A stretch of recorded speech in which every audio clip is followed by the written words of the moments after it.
আসসালামু আলাইকুম ওয়া রাহমাতুল্লাহ। আশা করি আল্লাহ তাআলার অশেষ রহমতে আপনারা সবাই অনেক ভালো আছেন। হযরত ফাতেমা রাদিয়াল্লাহু তাআলা আনহা ছিলেন মহানবী হযরত মুহাম্মদ সাল্লাল্লাহু আলাইহি সাল্লামের আদরের কন্যা। তিনি মুসলিম নারী সমাজের অনুপম উদাহরণ। তার যাপিত জীবন সব মুসলিম নারীর জন্য অনুসরণীয় আদর্শ। মহানবী হযরত মুহাম্মদ সাল্লাল্লাহু আলাইহি সাল্লাম তার সম্পর্কে বলেছেন, ফাতেমা জান্নাতি মহিলাগণের সর্দার। ক্ষুধাভীরুতা, আত্মত্যাগ, বাগ্মিতা ও সাহিত্য প্রতিভাসহ সমস্ত মানবীয় মহৎ গুণের পূর্ণতার অধিকারী এই মহীয়সী নারীর আলোক উজ্জ্বল অস্তিত্ব কেবল নারী জাতি নয়, গোটা মানব জাতির জন্যই চিরন্তন গৌরবের উৎস। হযরত ফাতিমা মাত্র 18 বা 20 বছর বয়সে মৃত্যুবরণ করেন। যদিও এ নিয়ে মতভেদ রয়েছে, কিন্তু তার সর্বোচ্চ জীবনকাল 30 বছর পর্যন্ত বলা হয়ে থাকে। যেটাই হোক না কেন, এই সময়ের মধ্যে তিনি এমন কি কাজ করেছেন যার জন্য রাসূলুল্লাহ সাল্লাল্লাহু আলাইহি সাল্লাম তাকে বেহেশতবাসী নারীদের নেত্রী বলে অভিহিত করলেন? এই প্রশ্নটি আমাদের মনে আসাটাই স্বাভাবিক। আর এই বিষয়টি অবশ্যই বোঝা যায় যে রাসূলুল্লাহ সাল্লাল্লাহু আলাইহি সাল্লাম নিজের খেয়াল খুশি মতো তাকে এমন অভিধায় অভিহিত করেননি, কারণ তিনি প্রবৃত্তির বশবর্তী হয়ে কোনো কথা বলেন না। আর এ থেকে আমরা বলতে পারি, হযরত ফাতিমা রাদিয়াল্লাহু তাআলা আনহা ইসলামের জন্য বড় খেদমত আঞ্জাম দিয়েছেন। মহান আল্লাহর রাসূল সাল্লাল্লাহু আলাইহি সাল্লাম এই জন্যই তাকে ভালোবাসতেন এবং তাকে অনুসরণ করার জন্য আমাদের নির্দেশ দিয়ে গেছেন। কিন্তু এই বিষয়টি আমাদের অনেকেরই জানার বাইরে রয়ে গেছে। আমরা এই বিষয়ে উদাসীন থেকেছি। চলুন আমরা আজকে আলোচনা করি হযরত ফাতেমা রাদিয়াল্লাহু তাআলা আনহু এর জীবন সম্পর্কে। রাসূলুল্লাহ সাল্লাল্লাহু আলাইহি সাল্লাম 40 বছর বয়সে নবুয়ত প্রাপ্ত হন। এরপর মহান আল্লাহর নির্দেশে গোপনে 3 বছর মানুষকে ধর্মের দিকে দাওয়াত দিতে থাকেন।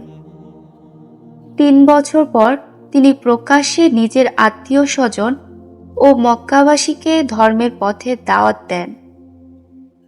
রাসূলের গোত্র বনি হাশিমের মধ্য থেকে তার চাচা আবু লাহাব তার বিরোধিতা করতে থাকে, আর মক্কার নেতৃস্থানীয় কুরাইশরা সকলেই রাসূল সাল্লাল্লাহু আলাইহি সাল্লামের সাথে শত্রুতা শুরু করে।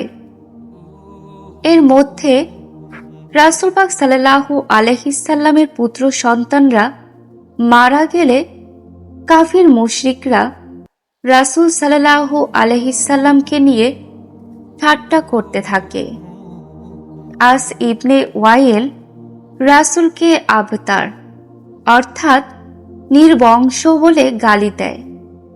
সে বলতো, আরে মুহাম্মাদের তো কোনো পুত্র সন্তান নেই, সে মরে গেলে তার নাম নেয়ার মতো কেউ থাকবে না।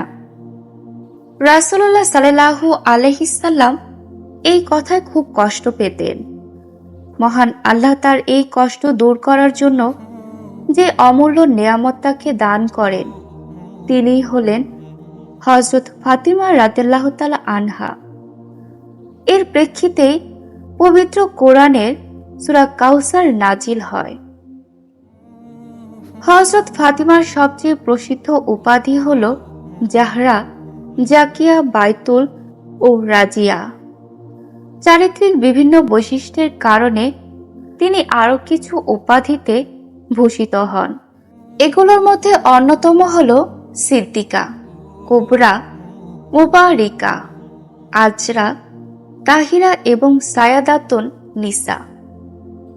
তার পিতা ইসলামের মহাসম্মানিত রাসূল সাল্লাল্লাহু আলাইহিসসাল্লাম হযরত মুহাম্মদ ইবনে আব্দুল্লাহ সাল্লাল্লাহু আলাইহিসসাল্লাম। মাতা ইসলাম গ্রহণকারী সর্বপ্রথম নারী।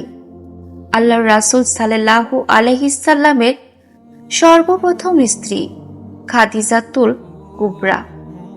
তার জন্ম আরবি জমাদিউসানি মাসের 20 তারিখে রোজ শুক্রবার। মহানবী হযরত মুহাম্মদ সাল্লাল্লাহু আলাইহিসসাল্লামের নবুয়ত লাভের 5ম বৎসরে মক্কার প্রস্তরময় পর্বতের পাদদেশে কাবার সন্নিকটে ওহে নাজিলের গৃহে, যে গৃহের অঙ্গন মহানবী হযরত মুহাম্মদ সাল্লাল্লাহু আলাইহিসসাল্লামের খোদা প্রেমিক মুখের পবিত্র ছটায় আলোকিত হতো, যে গৃহকে ফেরেশতারা ভালো করে চিনত এবং সেখানে প্রতিনিয়ত আসা যাওয়া করত, যেখানে সকাল সন্ধ্যায় রাসূলে খোদার নামাজের গুণরঞ্জন প্রতিধ্বনিত হতো এবং গভীর রাত্রিতে তার তিলাওয়াতের আধ্যাত্মিক ধ্বনিতে জমিনের সাথে আসমানের সংযোগ স্থাপিত হতো। ইয়াতীমদের আশার কেন্দ্র, নিঃস্ব মানুষের সাহায্যকারী, বন্দী ও নিপীড়িতদের আশ্রয়স্থল। সেই গৃহে পয়গম্বর সাল্লাল্লাহু আলাইহিসসাল্লাম ও হযরত খাদিজার গৃহে একটি কন্যা জন্মগ্রহণ করে। তার সন্তান ইমাম হাসান মুজতাবা, ইমাম হুসাইন সায়েদুশ শুহাদা, জয়নাব আল কুবরা, উম্মে কুলসুম মহিসর তার গর্ভে মারা যায়। হযরত ফাতেমা রাদিয়াল্লাহু তাআলা আনহা এর জীবনযাপন অত্যন্ত সহজ সরল সাদা সিধে ছিল। ইমাম জাফর আস সাদিক আলাইহিসসালাম এবং হযরত জাবের আনসারী থেকে বর্ণিত হয়েছে যে একদিন হযরত মুহাম্মদ সাল্লাল্লাহু আলাইহিসসাল্লাম হযরত ফাতিমাকে দেখলেন যে তিনি একটি মোটা ও শক্ত কাপড় পরিধান করে নিজ হাতে জাতাকল চালিয়ে আটা তৈরি করছেন, আর সেই অবস্থায় নিজের কোলের সন্তানকে দুধ খাওয়াচ্ছেন। এই অবস্থা পরিদর্শনে হযরতের চোখে পানি ছলছল করে উঠল। তখন তিনি বললেন, আমার হে প্রিয় কন্যা, এ দুনিয়ার তিক্ততা আখিরাতের মিষ্টি স্বাদের পূর্ব প্রস্তুতি মনে করে সহ্য করে যাও। প্রত্যুত্তরে হযরত ফাতিমা বললেন, হে আল্লাহর রাসূল সাল্লাল্লাহু আলাইহিসসাল্লাম, আল্লাহ প্রদত্ত এত সব নিয়ামত ও অনুগ্রহের জন্য তাকে অশেষ ধন্যবাদ জানাই এবং এই জন্য তার অশেষ প্রশংসাও করছি।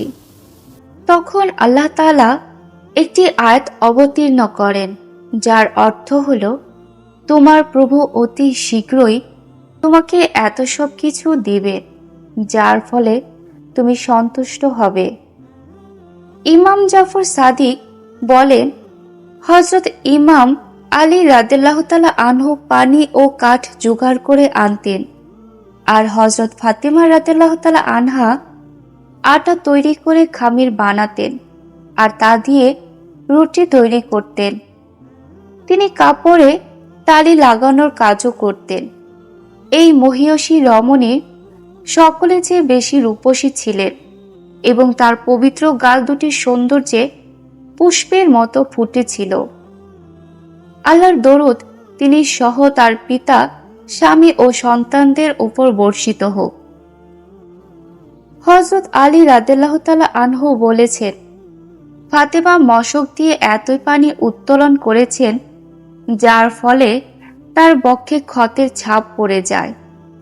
তিনি হস্তচালিত জাতাকলের মাধ্যমে এত পরিমাণ আটা তৈরি করেছেন যার কারণে তার হাত ক্ষত বিক্ষত হয়ে যায়।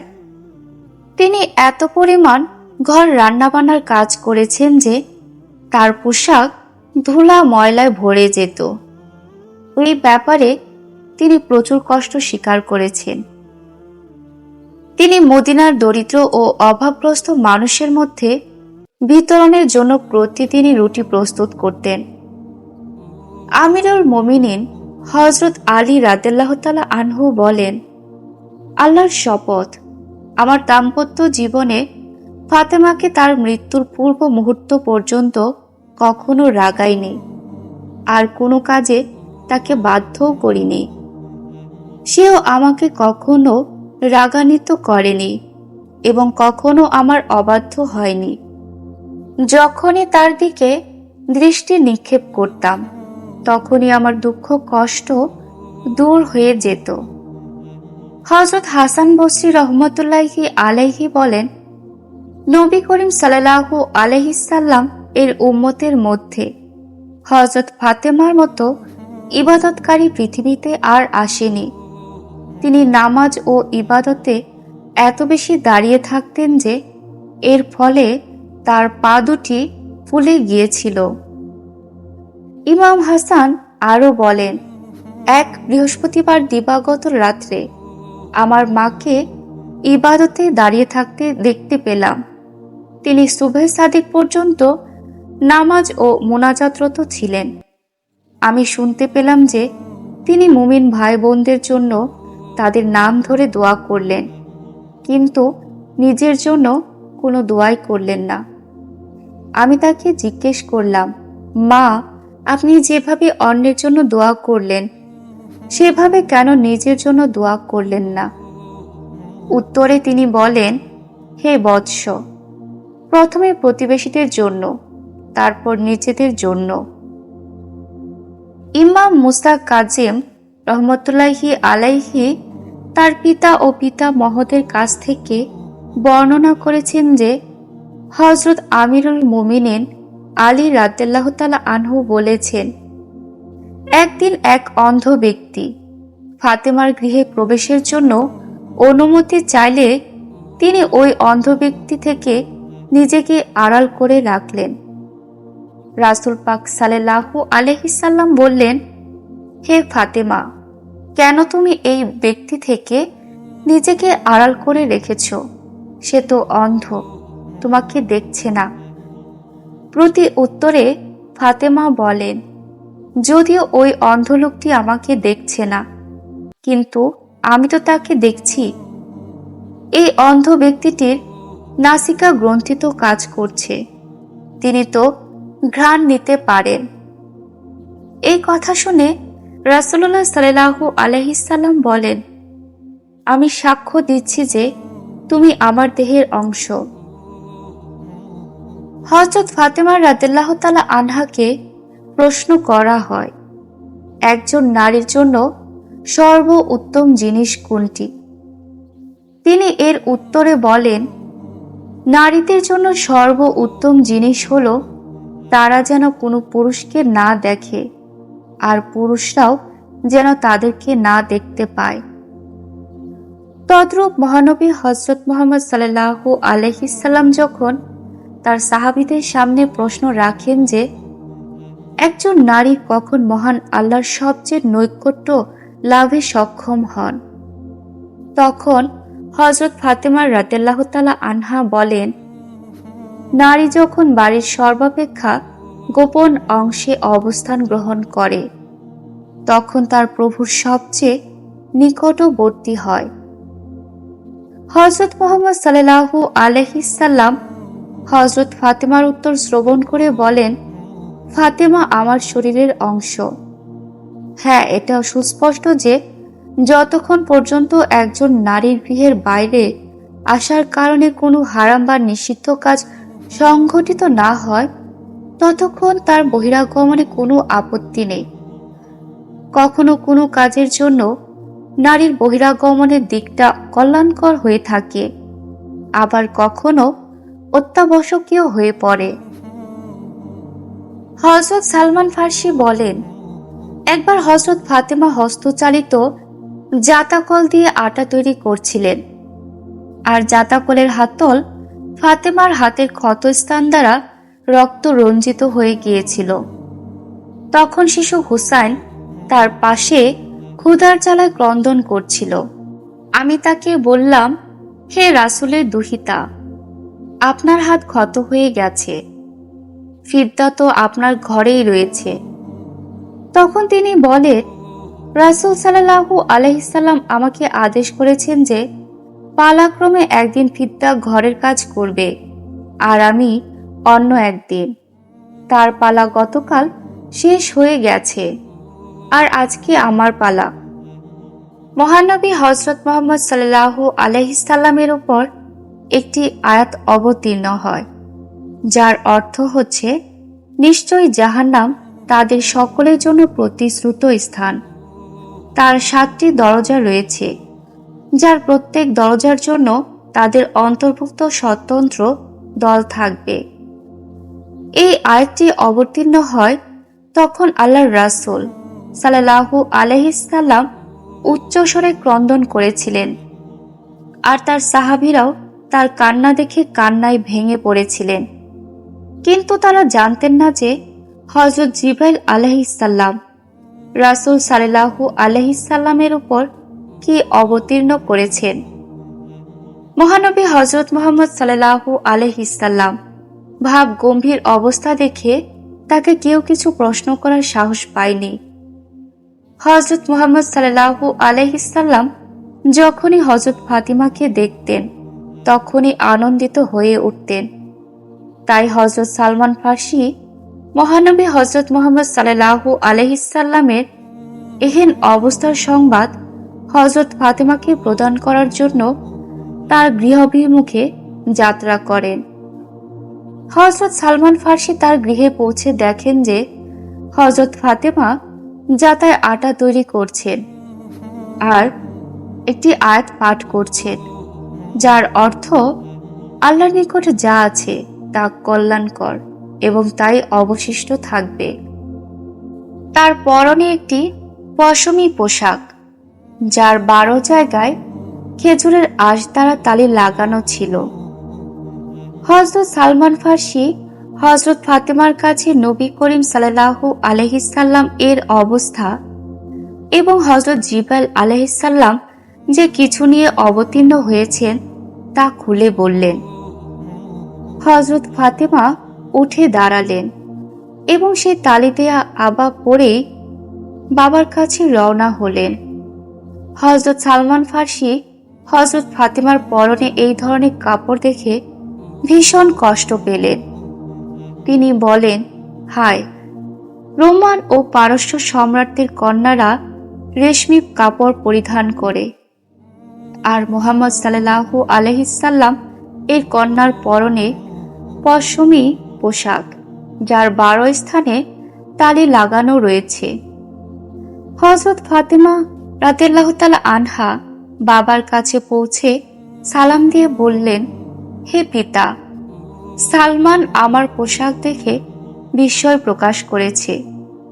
সেই আল্লাহর শপথ যিনি আপনাকে নবুয়ত প্রদান করেছেন, 5 বৎসর যাবৎ এই একটি দুম্বার চর্ম ছাড়া আমাদের অন্য কিছুই নেই, যার উপর দিনের বেলা উটের খাবার রাখি আর রাত্রিতে এটাই আমাদের বিছানা। আমাদের বালিশ একটি চামড়া দ্বারা তৈরি, যার ভিতরে খেজুরের আঁশ দিয়ে ভর্তি করা হয়েছে। মহানবী হযরত মুহাম্মদ সাল্লাল্লাহু আলাইহি সাল্লাম বলেন, হে সালমান, আমার মেয়ে আল্লাহর পথে অগ্রগামীদের অন্তর্ভুক্ত। হযরত ফাতেমা পিতাকে প্রশ্ন করেন, বাবা, আপনার জন্য আমার জীবন উৎসর্গ হোক। বলুন, কি কারণে আপনি ক্রন্দন করেছিলেন? তখন রাসূল সাল্লাল্লাহু আলাইহি সাল্লাম হযরত জিবরাইল কর্তৃক অবতীর্ণ আয়াতটি পাঠ করেন। হযরত ফাতেমা আয়াতটি শ্রবণ করে এমনভাবে কাঁদতে থাকেন যে তিনি মাটিতে পড়ে যান। তখন থেকে অনবরত তিনি বলতেন, হায় হায়, যার জন্য জাহান্নামের আগুন নির্ধারিত হবে তার অবস্থা কেমন হবে। হযরত জাবির বিন আব্দুল্লাহ আনসারী বলেন, একদিন রাসূলে আকরাম সাল্লাল্লাহু আলাইহি সাল্লাম আসরের নামাজ আমাদের সাথে আদায় করেন। নামাজ শেষে তিনি কেবলামুখী হয়ে বসেছিলেন এবং লোকজন তার চারপাশে জড়ো হয়েছিল। তখন একজন আরব বৃদ্ধ মুহাজির, যার পরনে অত্যন্ত পুরনো কাপড় ছিল। তিনি মহানবীর নিকট আসেন। সেই লোকটি বার্ধক্যের কারণে সোজা হয়ে দাঁড়াতে পারছিলেন না। রাসূলে আকরাম সাল্লাল্লাহু আলাইহি সাল্লাম লোকটির সাথে কুশলাদি বিনিময় করেন। ওই বৃদ্ধ লোকটি বলেন, ইয়া রাসূলুল্লাহ, আমি ক্ষুধার্ত, আমাকে অন্ন দান করুন। আমার পরনে কাপড় নেই, আমাকে পরিধেয় বস্ত্র দান করুন। আমি নিঃস্ব দরিদ্র, আমাকে দয়া করে কিছু দিন। রাসূলুল্লাহ সাল্লাল্লাহু আলাইহি সাল্লাম বলেন, আমার দেওয়ার মতো কিছু নেই, তবে কোনো ভালো কাজে দিক নির্দেশনা দান তা সম্পাদন করার অনুরূপ। তুমি ফাতেমার বাড়িতে যাও, যে আল্লাহ ও তার রাসূলকে ভালোবাসে এবং আল্লাহ ও তার রাসূলও তাকে ভালোবাসে। সে আল্লাহর পথে দান করে থাকে। হযরত ফাতেমার গৃহ রাসূল সাল্লাল্লাহু আলাইহি সাল্লামের গৃহ সংলগ্ন ছিল এবং ওই বাড়িটি নবী করিম সাল্লাল্লাহু আলাইহি সাল্লাম এর স্ত্রীদের থেকে পৃথক ছিল। রাসূল সাল্লাল্লাহু আলাইহি সাল্লাম হযরত বেলালকে ডেকে বললেন, হে বেলাল, তুমি এই বৃদ্ধ লোকটিকে ফাতেমার বাড়িতে পৌঁছে দিয়ে এসো। বৃদ্ধ লোকটি হযরত বেলালের সাথে হযরত ফাতেমার গৃহের দ্বারে পৌঁছান। সেখান থেকে বৃদ্ধ উচ্চস্বরে বললেন, আসসালামু আলাইকুম, হে নবুয়াতের পরিবার, ফেরেশতাদের গমন আগমনের স্থল, আল্লাহর পক্ষ থেকে ওহী নাজিলের জন্য হযরত জিবরাইল আমিনের অবতীর্ণ হওয়ার স্থান। হযরত ফাতেমা উত্তরে বললেন, ওয়ালাইকুম আসসালাম, আপনি কে? বৃদ্ধ লোকটি বললেন, আমি একজন বৃদ্ধ আরব, যে কষ্ট ও দুরবস্থা থেকে মুক্তি পাবার লক্ষ্যে হিজরত করেছে এবং মানবকুলের মুক্তিদাতা আপনার পিতার পানে ছুটে এসেছে। এখন হে মুহাম্মদ সাল্লাল্লাহু আলাইহি সাল্লাম এর দুহিতা, আমি ক্ষুধার্ত ও বস্ত্রহীন, আমাকে দয়া ও অনুগ্রহ দানে ধন্য করুন। আল্লাহ আপনার উপর রহমত বর্ষণ করুন। এই সময়ে হযরত ফাতেমা, হযরত আলী ও রাসূল সাল্লাল্লাহু আলাইহি সাল্লাম 3 দিন যাবৎ কিছু খাননি। নবী করিম সাল্লাল্লাহু আলাইহি সাল্লাম তাদের অবস্থা ভালো করেই জানতেন। হযরত ফাতেমা দুম্বার চামড়া বিশিষ্ট হাসান ও হুসাইনের বিছানাটি হাতে তুলে নিয়ে বললেন, হে দরজার বাইরে দণ্ডায়মান ব্যক্তি, এটা নিয়ে যাও। আশা করি আল্লাহ তোমাকে এর চেয়ে উত্তম কিছু দান করবেন। আরব বৃদ্ধটি বললেন, হে মুহাম্মদ সাল্লাল্লাহু আলাইহি সাল্লামের কন্যা, আপনার কাছে আমি ক্ষুধার নিবৃত্তির কথা বলেছি, আর আপনি আমাকে পশুর চামড়া দিচ্ছেন। আমি এই চামড়া দিয়ে কি করব? হযরত ফাতেমা বৃদ্ধ লোকটির কথা শুনে হযরত হামজার কন্যা ফাতেমার উপহার তার গলার হারটি খুলে বৃদ্ধ লোকটিকে দান করে দিলেন আর বললেন, এটাকে নিয়ে বিক্রি করো। আশা করি আল্লাহ তোমাকে এর চেয়ে আরো উত্তম কিছু দান করবেন। আরব মুহাজির গলার হারটি নিয়ে মসজিদে নববীতে পৌঁছলেন। তখন নবী করিম সাল্লাল্লাহু আলাইহি সাল্লাম তার সাহাবীদেরকে নিয়ে বসেছিলেন। বৃদ্ধ আরব বললেন, ইয়া রাসূলুল্লাহ, এই গলার হারটি হযরত ফাতেমা আমাকে দান করেছেন, আর তিনি বলেছেন এই গলার হারটি বিক্রি করো। আশা করি আল্লাহ তোমার প্রয়োজন মিটিয়ে দিবেন। রাসূলুল্লাহ সাল্লাল্লাহু আলাইহি সাল্লাম তার চোখের অশ্রু ধরে রাখতে পারলেন না। তিনি বললেন, যে জিনিস সমগ্র নারীকুলের নেত্রী ফাতেমা তোমাকে দিয়েছে, কি করে সম্ভব তার দ্বারা আল্লাহ তোমার প্রয়োজন মেটাবেন না? হযরত আম্মার ইবনে ইয়াসির উঠে দাঁড়ালেন। তিনি বললেন, ইয়া রাসূলুল্লাহ, আমাকে কি এই গলার হারটি কেনার অনুমতি দিবেন?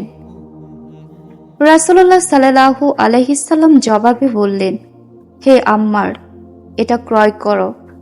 যদি সমস্ত জিন ও ইনসান এটি ক্রয়ের মধ্যে অংশগ্রহণ করে আল্লাহ তাদের সকলের উপর থেকে দোজখের আগুন উঠিয়ে নেবেন। হযরত আম্মার জিজ্ঞেস করেন, হে আরব বৃদ্ধ, এই গলার হারটি কত বিক্রি করবে?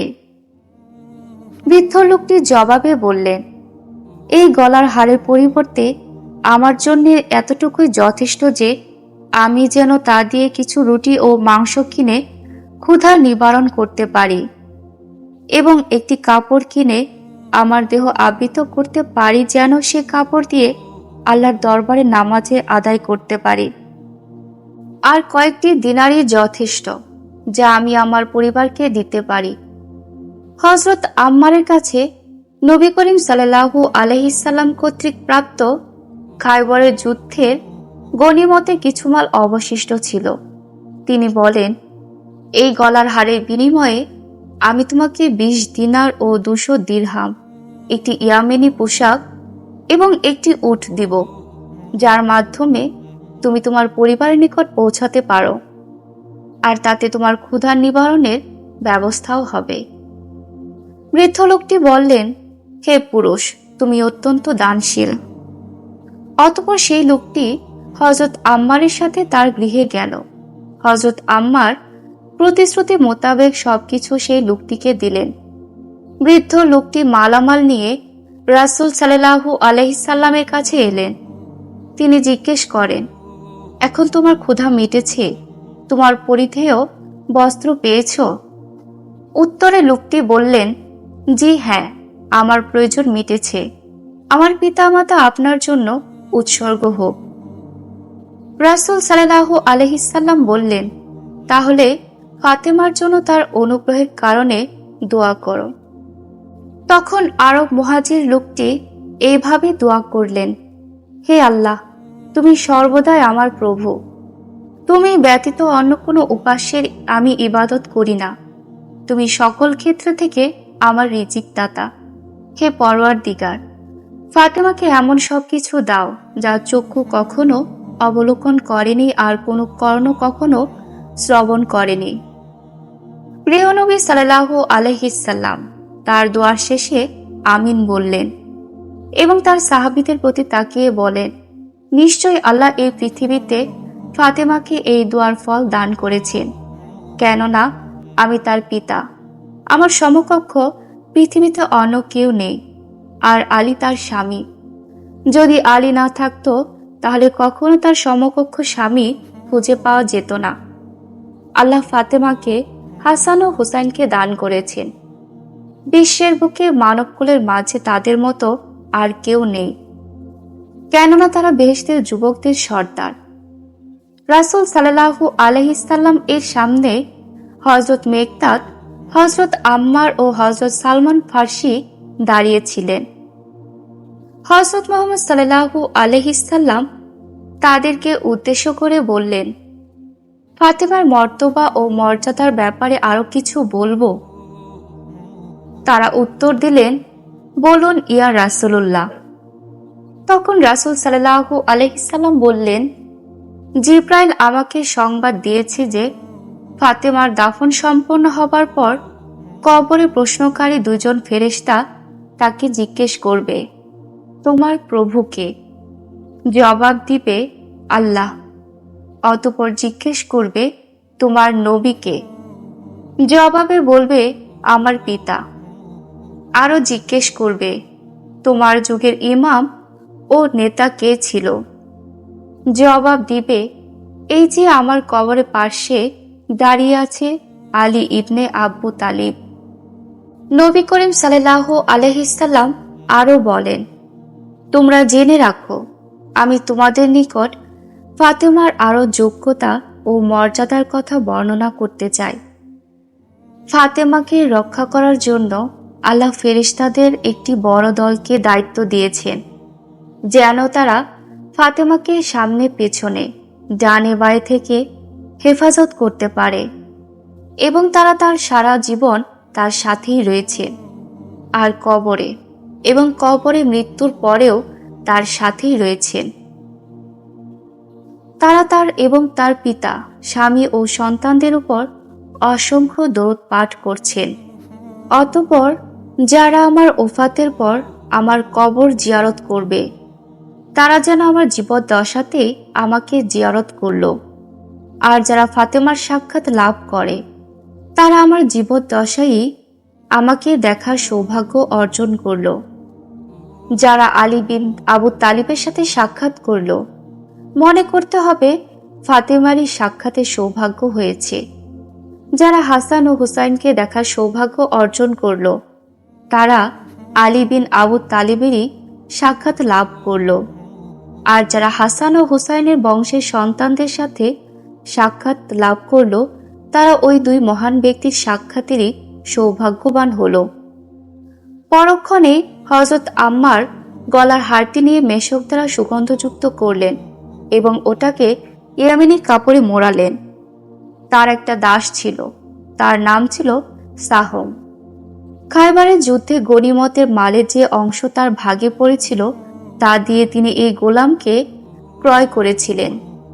তিনি গলার হারটিকে তার এই গোলামের হাত দিয়ে বললেন, এটা রাসূল সাল্লাল্লাহু আলাইহি সাল্লামকে দিও, আর তুমিও এখন থেকে তার হয়ে গেলে। গোলাম গলার হারটি নিয়ে রাসূল সাল্লাল্লাহু আলাইহি সাল্লাম খেদমতে পৌঁছে আম্মারের বক্তব্য তার কাছে বলল। হযরত রাসূল আকরাম সাল্লাল্লাহু আলাইহি সাল্লাম বললেন, তুমি ফাতেমার কাছে চলে যাও, তাকে গলার হারটি দিয়ে দাও, আর তুমিও এখন থেকে তার হয়ে কাজ করবে। লোকটি হযরত ফাতেমার কাছে গলার হারটি নিয়ে গেল এবং নবী সাল্লাল্লাহু আলাইহি সাল্লাম এর কথা তার কাছে পৌঁছালো। হযরত ফাতেমা গলার হারটি গ্রহণ করলেন আর দাসটিকে মুক্ত করে দিলেন। দাসটি হাসি ধরে রাখতে পারল না। হযরত ফাতেমা প্রশ্ন করলেন, তোমার হাসির কারণ কি? সত্য মুক্ত দাসটি বলল, এই গলার হারের অভাবনীয় বরকত আমার মুখে হাসি ফোটাতে বাধ্য করেছে, যা ক্ষুধার্তকে অন্ন দিয়ে পেট ভর্তি করেছে, বস্ত্রহীন ব্যক্তিকে বস্ত্র পরিধান করিয়েছে এবং অভাবীর অভাব পূরণ করেছে, আর একজন দাসকে শৃঙ্খলমুক্ত করেছে। অবশেষে গলার হার আবার তার মালিকের কাছে ফিরে এসেছে। পবিত্র কোরআনের অনেক আয়াতে হযরত ফাতিমার মর্যাদার কথা উল্লেখ করা হয়েছে। এর মধ্যে সূরা আহজাবের আয়াতে হযরত ফাতিমাকে নিষ্পাপ বলে ঘোষণা করা হয়েছে। রাসূলুল্লাহ সাল্লাল্লাহু আলাইহি সাল্লাম এর পোষ্য ওমর ইবনে আবু সালেমা রাদিয়াল্লাহু তাআলা আনহু থেকে বর্ণিত। তিনি বলেন, উম্মে সালামা রাদিয়াল্লাহু তাআলা আনহা এর ঘরে নবী করিম সাল্লাল্লাহু আলাইহি সাল্লাম এর উপর এই আয়াত নাজিল হয়, যার অনুবাদ হচ্ছে, হে নবী পরিবার, আল্লাহ তো চান তোমাদের থেকে অপবিত্রতা দূর করতে এবং তোমাদেরকে সম্পূর্ণরূপে পবিত্র করতে। তখন নবী সাল্লাল্লাহু আলাইহি সাল্লাম ফাতিমা, হাসান ও হুসাইনকে ডাকেন এবং তাদেরকে একখানা চাদরে ঢেকে নেন। আলী তার পেছনে ছিলেন, তিনি তাকেও চাদরে ঢেকে নেন। অতঃপর বলেন, হে আল্লাহ, এরা আমার আহলে বাইত, অতএব তুমি তাদের থেকে অপবিত্রতা দূর করে দাও এবং তাদেরকে উত্তম রূপে পবিত্র করো। তখন উম্মে সালামা বলেন, হে আল্লাহর রাসূল, আমিও কি তাদের অন্তর্ভুক্ত? তিনি বলেন, তুমি স্বস্থানে আছো এবং তুমি কল্যাণের মধ্যেই আছো। একই রকম হাদিস হযরত আয়েশা হতেও বর্ণিত হয়েছে। সূরা আলে ইমরানের ৬১ নম্বর আয়াত অনুযায়ী হযরত ফাতিমাকে রাসূলুল্লাহ সাল্লাল্লাহু আলাইহি সাল্লাম তার নবুয়তের সত্যতার সাক্ষী করেছেন। পবিত্র কোরআনের সেই আয়াতটি হল, অতঃপর তোমার নিকট যখন কোরআন এসে গেছে, এরপরও যদি কেউ খ্রিস্টান তোমার সাথে ঈসার সম্বন্ধে তর্ক বিতর্ক করে, তবে বলো, ময়দানে এসো, আমরা আহ্বান করি আমাদের পুত্রদের এবং তোমাদের পুত্রদের, আমাদের নারীদের এবং তোমাদের নারীদের, এবং আমাদের সত্তাদের এবং তোমাদের সত্তাদের। অতঃপর সকলে মিলে আল্লাহর দরবারে নিবেদন করি এবং মিথ্যাবাদীদের উপর আল্লাহর অভিসম্পাত বর্ষণ করি। ঘটনাটি ছিল এই রকম। নাজরান থেকে আগত খ্রিস্টান প্রতিনিধি দলের সাথে যখন পারস্পরিক অভিশাপ বর্ষণ করার জন্য মহান আল্লাহ তাআলা রাসূলুল্লাহ সাল্লাল্লাহু আলাইহি সাল্লামকে নির্দেশ দিয়েছিলেন, তখন তিনি হযরত ফাতিমা, হযরত আলী, ইমাম হাসান ও ইমাম হুসাইনকে সাথে নিয়ে উন্মুক্ত প্রান্তরে উপস্থিত হয়েছিলেন। কোরআনে বর্ণিত পুত্রদের স্থানে তিনি নিজে দুই নাতি ইমাম হাসান ও হুসাইনকে, নারীদের স্থানে নিজ কন্যা হযরত ফাতিমাকে এবং সত্তা বলে গণ্যদের স্থানে হযরত আলীকে নিলেন এবং দোয়া করলেন, হে আল্লাহ, প্রত্যেক নবীর আহলে বাইত থাকে, এরা আমার আহলে বাইত, এদের সকল দোষ ত্রুটি হতে মুক্ত ও পাক পবিত্র রেখো। তিনি এভাবে ময়দানে পৌঁছালে খ্রিস্টানদের নেতা আকুব তা দেখে বলল, আল্লাহর কসম, আমি এমন নুরানি চেহারা দেখছি যে যদি এই পাহাড়কে নিজ স্থান হতে সরে যেতে বলেন তবে অবশ্যই সরে যাবে। সুতরাং মুবাহিলা হতে হাত গুটিয়ে নেওয়াই কল্যাণকর, অন্যথায় কিয়ামত অবধি খ্রিস্টানদের কেউ অবশিষ্ট থাকবে না। পরিশেষে তারা জিজিয়া কর দিতে সম্মত হল। এভাবে হযরত ফাতিমা তার পিতার নবুয়তের সপক্ষে সাক্ষ্য প্রদান করলেন।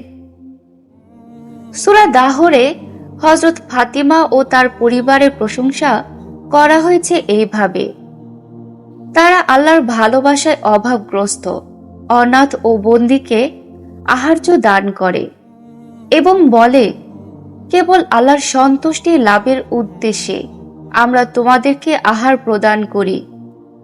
আমরা তোমাদের নিকট হতে প্রতিদান চাই না, কৃতজ্ঞতাও নয়। আমরা আশঙ্কা করি আমাদের প্রতিপালকের নিকট হতে এক ভীতিপ্রদ দিনে সেদিন মুখমণ্ডল বিকৃত ও বিবর্ণ হয়ে যাবে। পরিণামে আল্লাহ তাদের সেদিনের কঠিন পরিস্থিতি হতে রক্ষা করবেন এবং তাদের দান করবেন উৎফুল্লতা ও আনন্দ, আর ধৈর্যশীলদের প্রতিদান স্বরূপ তাদের প্রদান করবেন জান্নাত ও রেশমি বস্ত্র। এই ঘটনা প্রসঙ্গে আব্দুল্লাহ ইবনে আব্বাস বলেন, একদিন ইমাম হাসান ও হুসাইন পীড়িত হয়ে পড়লেন। রাসূলুল্লাহ সাল্লাল্লাহু আলাইহি সাল্লাম তার সাহাবীদের নিয়ে তাদের দেখতে গেলেন এবং তাদের রোগ মুক্তির জন্য হযরত আলীকে রোজা মানত করতে বললেন। হযরত আলী ও ফাতিমা রোজা মানত করলেন। তাদের রোগ মুক্তির পর হযরত ফাতিমা তার পরিজন নিয়ে রোজা রাখা শুরু করলেন। তারা পরপর 3 দিন রোজা রাখার নিয়ত করেছিলেন। প্রথম দিন হযরত ফাতিমা ইফতারের জন্য 5টি রুটি তৈরি করলেন। যখন তারা ইফতারের জন্য খাবার নিয়ে বসেছেন, সেই সময়ে একজন মিসকিন এসে খাবার চাইল। তারা তাদের খাবারের পুরোটাই সেই মিসকিনকে দিয়ে দিলেন।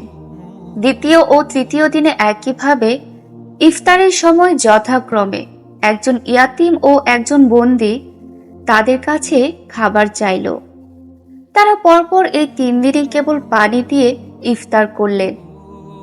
এই ঘটনার প্রেক্ষিতেই সূরা দাহর বা সূরা ইনসান নাজিল হয়। রাসূলুল্লাহ সাল্লাল্লাহু আলাইহি সাল্লাম হযরত ফাতিমার মর্যাদা সম্পর্কে অনেক কথা বলেছেন।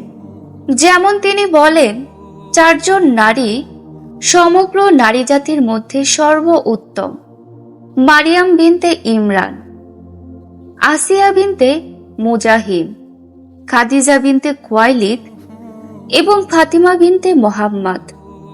তাদের মধ্যে শ্রেষ্ঠ হচ্ছে ফাতিমা। রাসূলুল্লাহ সাল্লাল্লাহু আলাইহি সাল্লাম বলেন, বেহেশতে সর্বপ্রথম আমার নিকট যে পৌঁছবে সে হচ্ছে ফাতিমা বিনতে মুহাম্মদ। বুখারী শরীফের একটি হাদিসে বর্ণিত হয়েছে, রাসূল সাল্লাল্লাহু আলাইহি সাল্লাম বলেন, ফাতিমা আমার অস্তিত্বের অংশ। যে তাকে রাগান্বিত করে সে আমাকে রাগান্বিত করে। তিনি আরও বলেন, ফাতিমা কোনো ব্যাপারে রাগান্বিত হলে আল্লাহ রাগান্বিত হন এবং ফাতিমার আনন্দে আল্লাহ আনন্দিত হন। প্রাসঙ্গিকভাবে বলতে হয় যে এই হাদিসটি আমাদের জন্য অপরিসীম গুরুত্বের অধিকারী। যেহেতু রাসূলুল্লাহ সাল্লাল্লাহু আলাইহি সাল্লাম নিজ প্রবৃত্তি থেকে কোনো কথা বলেন না, তাই তার প্রতিটি কথার মধ্যে গূঢ় তাৎপর্য রয়েছে। তিনি হযরত ফাতিমার মর্যাদার উল্লেখ করার পাশাপাশি তার সন্তুষ্টি অসন্তুষ্টির প্রতি লক্ষ্য রাখা ও তাকে কষ্ট না দেওয়ার বিষয়ে সতর্ক করেছেন।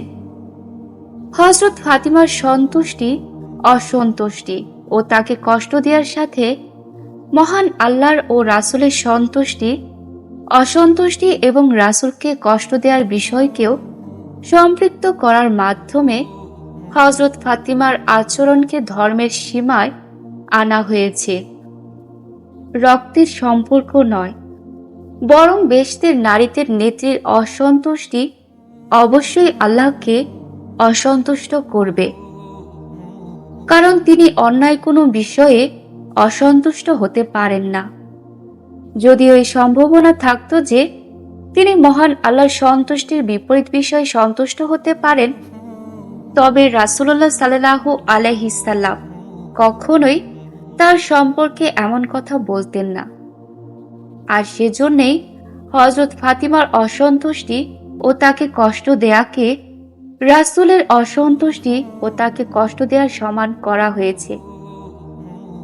এমন নয় যে অন্য 10 জন লোককে কষ্ট দেওয়ার সাথে এর তুলনা করা হবে, কারণ রাসূলকে কষ্ট না দেওয়ার বিষয়টি কোরআনে এভাবে বর্ণিত হয়েছে, নিশ্চয় যারা আল্লাহ ও রাসূলকে পীড়া দেয় আল্লাহ তাদের দুনিয়া ও আখিরাতে অভিশপ্ত করবেন এবং তিনি তাদের জন্য প্রস্তুত রেখেছেন লাঞ্ছনাদায়ক শাস্তি। আরেকটি আয়াতে বলা হয়েছে, এবং যারা আল্লাহর রাসূলকে যাতনা দেয় তাদের জন্য রয়েছে বেদনাদায়ক শাস্তি। মহানবী হযরত মুহাম্মদ সাল্লাল্লাহু আলাইহি সাল্লামের ইন্তেকালের পর বিভিন্ন রকম দুঃখ কষ্ট হযরত ফাতিমার অন্তরে প্রচণ্ড চাপ সৃষ্টি করেছিল এবং বিভিন্ন ঘটনা প্রবাহ তার জীবনটাকে তিক্ত ও অসহ্য করে তুলেছিল। তিনি তার সম্মানিত পিতাকে অত্যন্ত ভালোবাসতেন এবং কখনো তার বিচ্ছেদকে সহ্য করতে পারতেন না। একদিকে তার জন্য পিতার বিয়োগ ব্যথা অত্যন্ত বেদনাদায়ক ছিল, অপরদিকে আমিরুল মুমিনিনের খেলাফতের বিরুদ্ধে চক্রান্তকারীদের আচরণ হযরত ফাতিমা আজ-জাহরার রূহ ও দেহে সাংঘাতিক ক্ষতের সৃষ্টি করে। হযরত ফাতিমা রাদিয়াল্লাহু তাআলা আনহা পিতার ইন্তেকালের পর সর্বদা ক্রন্দনরত ও শোকার্ত ছিলেন। তিনি কখনো তার পিতার কবর জিয়ারতে গিয়ে অনেক কাঁদতেন, আবার কখনো শহীদদের কবরে পার্শ্বে যেয়ে আহাজারি করতেন, আর নিজ গৃহে কান্না ও শোক পালন ব্যতীত অন্য কিছুই করতেন না। তার ক্রন্দন ও আহাজারির ব্যাপারে মদিনাবাসীরা প্রতিবাদ করলে আমিরুল মুমিনিন হযরত আলী তার জন্য জান্নাতুল বাকি কবরস্থানের এক প্রান্তে একটি ছোট্ট ঘর তৈরি করে দেন, যা পরবর্তীতে শোকের ঘর নামে আখ্যায়িত হয়েছে। হযরত ফাতেমা প্রতিদিন সকালে ইমাম হাসান ও ইমাম হুসাইনকে সাথে নিয়ে সেখানে চলে যেতেন আর রাত পর্যন্ত কবরগুলোর পাশে কান্নাকাটি করতেন। রাত হলেই আমিরুল মুমিনিন হযরত আলী তাকে কবরস্থান থেকে বাড়িতে নিয়ে আসতেন, আর এই কাজ তার অসুস্থ হয়ে শয্যাশায়ী হওয়া পর্যন্ত অব্যাহত থাকে। রাসূল সাল্লাল্লাহু আলাইহি সাল্লাম এর সাথে বিচ্ছেদে হযরত ফাতেমার ব্যথা বেদনা ও দুঃখ কষ্ট এত মাত্রায় বৃদ্ধি পায় যে নবী করিম সাল্লাল্লাহু আলাইহি সাল্লাম এর যে কোনো স্মৃতি তাকে কান্নায় জর্জরিত ও অস্থির করে তুলত। হযরত রাসূল করিম সাল্লাল্লাহু আলাইহি সাল্লাম এর মুয়াজ্জিন হযরত বেলাল সিদ্ধান্ত নিয়েছিলেন যে নবী সাল্লাল্লাহু আলাইহিসসাল্লাম এর তিরনের পর আর কোনোদিন কারোর জন্য আজান বলবেন না। একদিন হযরত ফাতেমা বললেন, আমার পিতার মুয়াজ্জিনের কণ্ঠে আজান শুনতে চাই। এই সংবাদ হযরত বেলালের কর্ণগোচর হলে তিনি তড়িৎ গতিতে এসে হযরত ফাতেমার সামনে আজান দিতে দাঁড়িয়ে যান। যখন হযরত বেলালের কণ্ঠে আল্লাহু আকবারের ধ্বনি উচ্চারিত হলো, তখন হযরত ফাতেমা চোখে আর কান্না ধরে রাখতে পারলেন না। আর যখন হযরত বেলালের আজান আশহাদু আন্না মুহাম্মাদান রাসূলুল্লাহ তে পৌঁছায়, তখন হযরত ফাতেমা উচ্চস্বরে চিৎকার করে অজ্ঞান হয়ে পড়েন। উপস্থিত লোকজন হযরত বেলালকে বললেন, থামুন, রাসূলের কন্যা মারা যাচ্ছেন। তারা মনে করেছিলেন যে হযরত ফাতেমা ইহলোক ত্যাগ করেছেন। হযরত বেলাল আজান অসম্পূর্ণ রেখে ক্ষান্ত হলেন। যখন হযরত ফাতেমার চৈতন্য ফিরে আসলো, তখন হযরত বেলালকে আজান সম্পূর্ণ করার জন্য বললেন। কিন্তু হযরত বেলাল তার খেদমতে আরজ করলেন, হে নারীদের নেত্রী, আমার আজানের ধ্বনি শ্রবণের ফলে আপনার প্রাণনাশের আশঙ্কা করছি। অবশেষে হযরত ফাতেমা রাদিয়াল্লাহু তাআলা আনহা এর অসহনীয় মর্মপীড়া এবং তার উপর আরোপিত দুঃখ কষ্ট তাকে অল্প কিছুদিনের মধ্যে শয্যাশায়ী করে ফেলল। পরিশেষে এই আঘাত ও দুঃখ কষ্টের কারণে 11 হিজরি জামিদিউল ওলার 13 তারিখে, কারো মতে জামিদিউস সানি মাসের 3য় দিনে, অর্থাৎ হযরত নবী করিমের তিরোধানের মাত্র 75 অথবা 95 দিনের ব্যবধানে তিনি চিরদিনের জন্য এই নশ্বর পৃথিবী থেকে বিদায় গ্রহণ করেন। তিনি তার শাহাদাতের মাধ্যমে তার অনুসারীদের অন্তরসমূহকে চিরদিনের জন্য সুখের সাগরে ভাসিয়ে গেছেন। রাজনৈতিক এবং তার ওসিয়তের কারণে অন্ধকার রাত্রে গোপনে আমিরুল মুমিনিন হযরত আলী তার দাফন কার্য সম্পন্ন করেন। আজ অবধি তার পবিত্র কবরের চিহ্ন উদ্ঘাটিত হয়নি।